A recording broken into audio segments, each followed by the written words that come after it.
ভূত এক্সপ্রেস।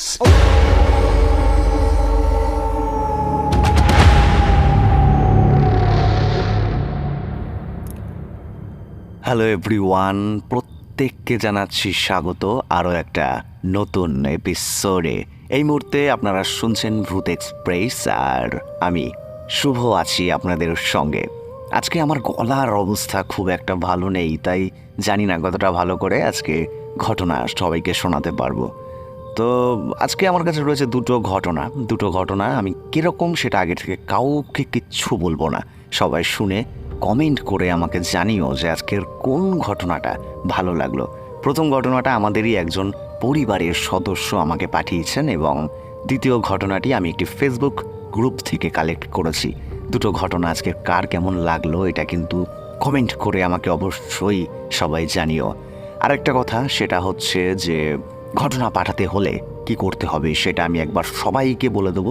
ঘটনা পাঠাতে হলে আমাকে মেল করতে হবে vootexpress9@gmail.com এই মেল অ্যাড্রেসে, অথবা আমাদের ফেসবুক পেজে তোমরা মেসেজ করে সরাসরি আমাকে ঘটনা পাঠাতে পারো।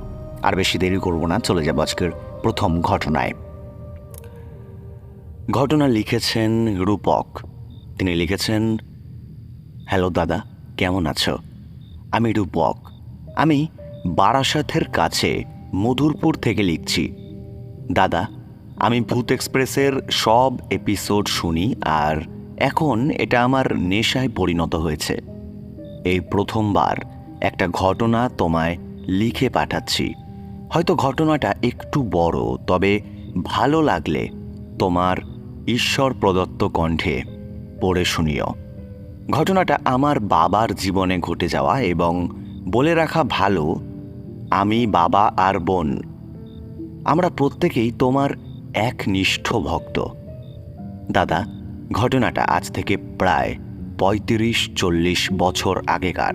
তখন বাবা গ্রামেরই এক প্রাইমারি স্কুলে পড়াশোনা করে, সাথে আমার মেজো জেঠুও পড়তো। তারা প্রায় সমবয়সী আর প্রচণ্ড ডানপিটে ছিল। আমাদের গ্রামের লোকালয়টা পেরিয়ে ধানের ক্ষেত, এবং তারপরেই সারি সারি কিছু তাল গাছ আর আমের বাগান। সামনেই ছিল ভাদ্র মাস, আর কিছুদিন পরেই তাল নবমী। গ্রামগঞ্জের দিকে তাল নবমী মানেই একরাশ তালের বড়া, যা তখনকার সাধারণ সময় বেশ উল্লেখযোগ্য ছিল। তালের বাগানটা লোকালয় থেকে অনেক দূরে হওয়ার কারণে বাড়ির গৃহবধূরা, অর্থাৎ যারা তালের বড়া বানাবে, তারা ওদিকে ঠিক যেত না, অর্থাৎ ওই বাগানের দিকটাতে। তখন সেই দায়িত্ব এসে পড়তো বাবা আর জেঠুর কাঁধে। বদলে তারা 2 আনা 4 আনা পয়সাও পেত, যেটা তাদের কাছে ভীষণ ব্যাপার ছিল সেই সময়। তো সেইবারও আমাদের একান্নবর্তী পরিবার হওয়ায় জেঠিমা কাকিমা তারা বাবাকে আর জেঠুকে ভোর ভোর গিয়ে তাল নিয়ে আসার জন্য বলেছিল, যাতে অন্য কেউ গিয়ে সেইগুলো কুড়িয়ে আনতে না পারে। সেদিন বাবা আর জেঠু 2 ভাই প্ল্যান করলো যে ভোরবেলা বেরিয়ে পড়বে। তাই সেদিন রাতে তাড়াতাড়ি খেয়ে দিয়ে তারা দুজনেই শুয়ে পড়ল। এরপর জেঠুর ঘুম ভাঙতে জেঠু বাবাকে নিয়ে আর সাথে একটা বস্তা নিয়ে চলে গেল লোকালয় পেরিয়ে মাঠে, মানে সেই মাঠের আল ধরে ধরে তারা চলে গেল আমবাগানে। আর ওই আমবাগানের পাশেই ছিল সারি সারি তালের গাছ। তো যথারীতি সেখানে পৌঁছে বাবা এবং জেঠু একটার পর একটা তাল কুড়িয়ে বস্তায় পুড়ছে। আর ঠিক সেই সময় হঠাৎ বাবা দেখল অল্প কিছুটা দূরে তারই কিছু সমবয়সী ছেলেরা তাল নিয়ে ফুটবল খেলার মতন করে খেলতে খেলতে দৌড়ে চলে গেল। বাবা এটা দেখে ভারী অবাক হয়ে গিয়েছিল। তিনি জেঠুকে বললেন যে, দাদা, এরা মনে হয় অন্য পাড়ার ছেলেরা, বুঝলি? এরপর যদি এদেরকে এখানে দেখতে পাই না, তাহলে ধরে বেঁধে রাখবো। অন্য পাড়া থেকে আমাদের পাড়ায় এসে তাল চুরি করা বেরিয়ে যাবে। কিছুক্ষণ পরে বাবা আবারও দেখল একটা বাঁশ ঝাড়ের উপরের 2টো বাঁশে কেউ একটা কাপড় ঝুলিয়ে একটা বাচ্চাকে দোল খাওয়াচ্ছে, আর বাচ্চাটা ভীষণ জোরে জোরে কাঁদছে। আমার বাবা এসব দেখে অত কিছু না বুঝে জেঠুকে জিজ্ঞাসা করতে সে বলল, ভাই, তাড়াতাড়ি তালগুলো তোল, চল আমরা এক্ষুনি পালাই এখান থেকে, আমাদের এক্ষুনি বাড়ি যেতে হবে। এই কথাটা বলে জেঠু আর বাবা সেখান থেকে দ্রুত হেঁটে বেরোতে যাবে, ঠিক তখনই হঠাৎ পেছন থেকে কে যেন বলে উঠল, তোরা চলে যাচ্ছিস? যাস না, দেখ দেখ আমার বাচ্চাটা কাঁদছে, তোরা আয় আয় আমার বাচ্চার সাথে খেলে যা, আয় আমার কাছে। এই কথাটা হাওয়ায় ভেসে তাদের কানে আসছিল সেই সময়। মনে হচ্ছিল যেন কোনো অদৃশ্য শক্তি তাদের কানের কাছে এসে এই কথাটা বলে যাচ্ছে। আমার জেঠু সাথে সাথে বাবার হাত ধরে টান দিয়ে সেখান থেকে দৌড়ে পালায়। সামনেই ছিল রেল লাইন। জেঠু তখন একটু একটু আঁচ করতে পেরেছিল বিষয়টা। জেঠু বড়দের মুখে শুনেছিল যে লোহা ছুঁয়ে থাকলে নাকি প্রেতাত্মা এসব কাছে আসে না। তাই জেঠু জুতো হাতে নিয়ে দৌড়ে গিয়ে রেল লাইনের ওপর দিয়ে হেঁটে মেন রাস্তার দিকে ওঠে আর সেখান থেকে সোজা বাড়িতে পালায়। তখনও পুরোপুরি সকাল হয়নি। বাড়িতে পৌঁছে ভোরের ওই আবছা আলোয় হঠাৎ বাবা আর জেঠু দেখে বাড়ির দোতলা ছাদ থেকে একটা ছায়ার মতন অবয়ব আস্তে আস্তে দেয়ালের ধার দিয়ে মাটিতে নামছে। দূর থেকে মনে হচ্ছিল যেন কোনো সাদা ধুতি পরা মানুষ, কিন্তু কাছে যাওয়ায় তারা দেখে ওটা শুধুমাত্র একটা ছায়া মূর্তি, যার না আছে কোনো শরীর আর না আছে কোনো চেহারা। এতক্ষণ অবধি সব কিছুই ঠিক ছিল, কিন্তু নিজের চোখে একটি অশুভ শক্তিকে দেখে তারা আর ঠিক থাকতে পারে না। এই দৃশ্য দেখে জেঠু আর বাবা সেখানেই ভয়ে অজ্ঞান হয়ে যায়। পরের দিন সকালে ভীষণ জ্বর হয় বাবা আর জেঠুর। ডাক্তার ডাকাতেও যখন সেই জ্বর কমে না, তখন ওঝা দেখানো হয়। আর তারপর সেই ওঝা জলপোড়া আর কিছু তাবিজ দিলে বাবা আর জেঠু সুস্থ হয়ে ওঠে। পরে বাবা আর জেঠু ঠাকুমার কাছ থেকে শুনেছিল যে ওই তালবাগানটা যেখানে রয়েছে তার পাশেই একটা ছোট্ট ডোবা আছে। সেই ডোবাতেই পুরনো সময় যেসব শিশুরা প্রসব করার সময় মারা যেত তাদেরকে আগুনে না পুড়িয়ে সেখানেই পুঁতে দেওয়া হতো। তাই জায়গাটার নাম ছিল ছেলেপোতা। আর বাবারা ভোরের বদলে রাত 12টার পরেই ঘুম থেকে উঠে বেরিয়ে পড়েছিল তাল আনতে। তবে দাদা, আমার বাবা, জেঠু বা বাকিরা ওই বাড়িতে যে বয়স্ক ধুতি পরা ভদ্রলোকটিকে দেখতে পেয়েছিল, সে কে ছিল এটা কেউ জানে না। কেউ কেউ বলেছিল উনি আমাদের পূর্বপুরুষ হতে পারে। এই ছিল দাদা ঘটনা। যদি ঘটনাটা ভালো লেগে থাকে তাহলে অবশ্যই পড়ে শুনিও। আমার বাবা এবং বোন অধীর অপেক্ষায় আগ্রহ করে আছে, আর এমন অনেক ঘটনা আমি আমার বাড়ি এবং বিভিন্ন জায়গায় শুনেছি। তুমি যদি চাও তাহলে সেগুলো আবারও তোমায় লিখে পাঠাবো। ধন্যবাদ রূপক ঘটনা পাঠানোর জন্য এবং এতটা ভালোবাসা দেওয়ার জন্য। রূপক, তোমার বাবা, বোন এবং পুরো পরিবারকে আমার তরফ থেকে অনেক অনেক ধন্যবাদ। আর আমি চাই তুমি তোমার কাছে থাকা বাকি ঘটনাগুলো আমাকে পাঠাও। ঘটনা পাঠাতে হলে কি করতে হবে এটা প্রত্যেককে একবার জানিয়ে রাখবো। সেটা হচ্ছে ঘটনা পাঠানোর জন্য কিন্তু আমাকে মেল করতে হবে vootexpress9@gmail.com এই মেল অ্যাড্রেসে, অথবা আমাদের ফেসবুক পেজের ইনবক্সে তোমরা মেসেজ করে আমাকে ঘটনা পাঠাতে পারো। ঘটনা পাঠানোর সময় তোমরা তোমাদের নাম আর লোকেশনটা কিন্তু অবশ্যই মেনশন করে দিও। তো এই ছিল প্রথম ঘটনা। ঘটনাটা কেমন লাগলো সবাই কমেন্টে আমাকে জানিও। চলে যাব নেক্সট ঘটনায়। ঘটনা লিখেছেন পার্থ ব্যানার্জি। তিনি লিখেছেন, আজ খুব ভোরবেলার একটা ছোট্ট ঘটনা শেয়ার করছি।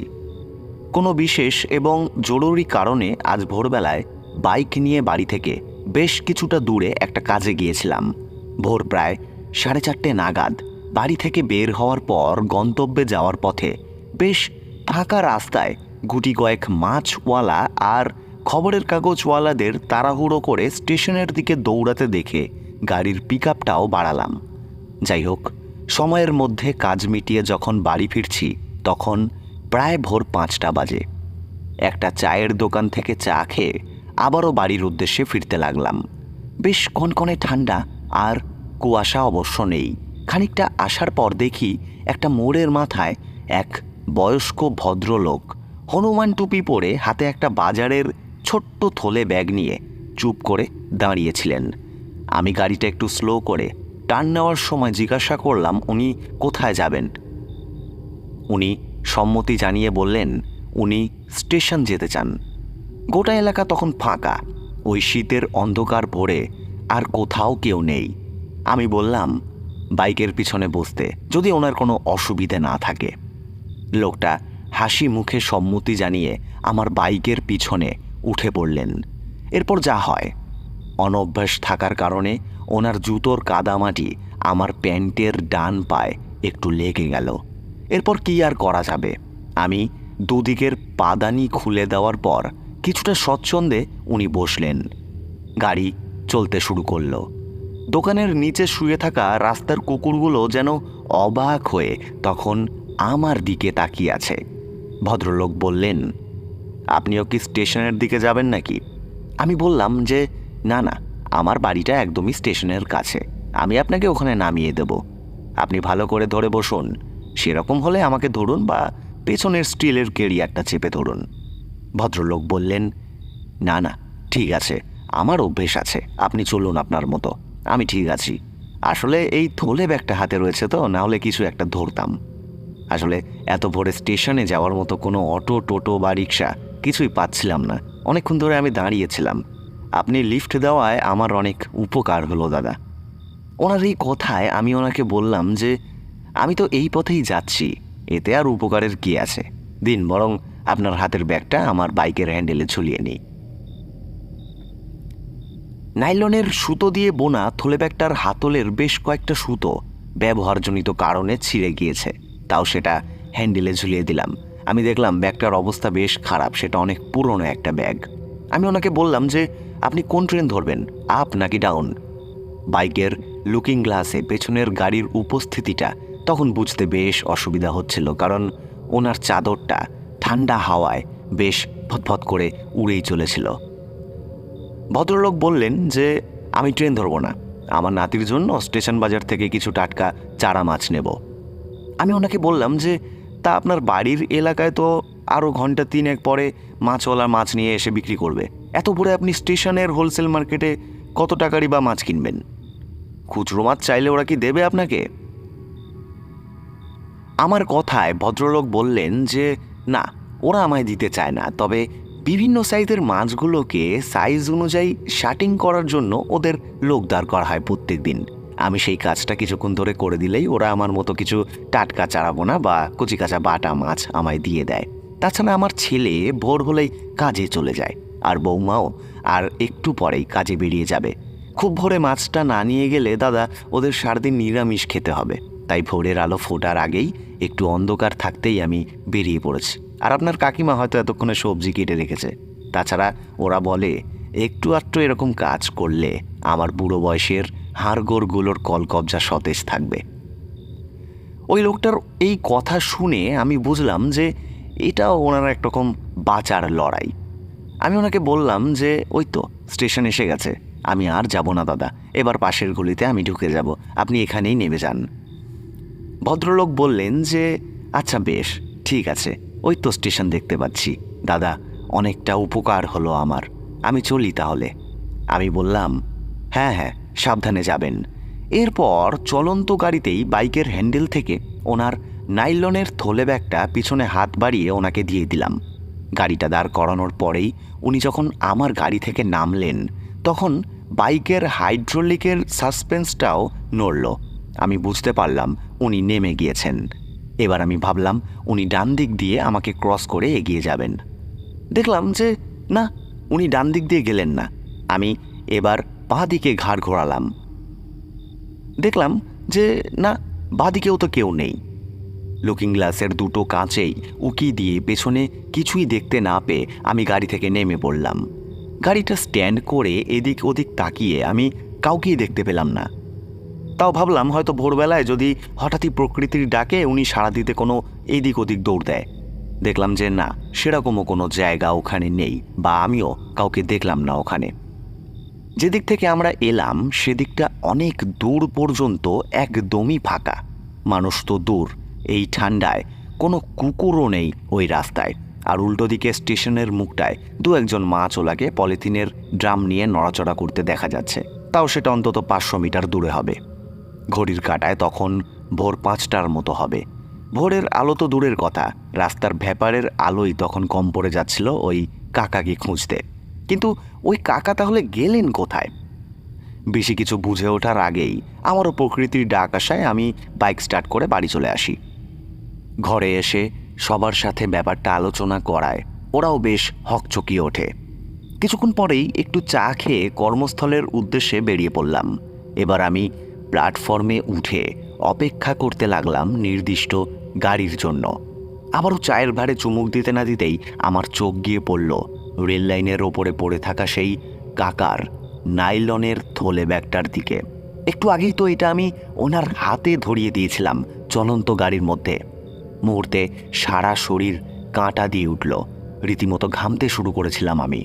স্টলওয়ালাকে জিজ্ঞাসা করলাম যে আজ সকালে রেল লাইনে কোনো দুর্ঘটনা ঘটেছে কিনা, কিন্তু না, এরকম কিছুই হয়নি আজ। বুঝলাম এটা হয়তো আমারই ভুল। হয়তো উনি ট্রেন ধরে কোথাও যাওয়ার চেষ্টা করছিলেন আর ওই থলেটা হয়তো হাত থেকে পড়ে গিয়েছে। হতে পারে অন্য কোনো দিন আর অন্য কোনো সময় উনি চলে গেছেন কোনো অজানা গন্তব্যে। ওনার জুতোয় লেগে থাকা যে কাদাটা আমার প্যান্টের ডান পায়ে লেগেছিল সেটাও আমি অফিসে গিয়ে ধুয়ে ফেললাম। জানি না উনি কে ছিলেন, মানুষ নাকি কোনো অপদেবতা। উনি যেখানেই থাকুক, ভালো থাকুক, সুস্থ থাকুক, এই ছিল ঘটনা। এই ছিল আজকের এপিসোডের দুটো ঘটনা। কেমন লাগলো আজকের এপিসোড আমায় কমেন্টে জানিও। আজ আমার গলার অবস্থা ভালো নেই, তাই জানি না কতটা ভালোভাবে আজকে রেকর্ড করতে পারলাম। সবাই ভালো থেকো। আজকের মতো শুভরাত্রি। ভূত এক্সপ্রেস।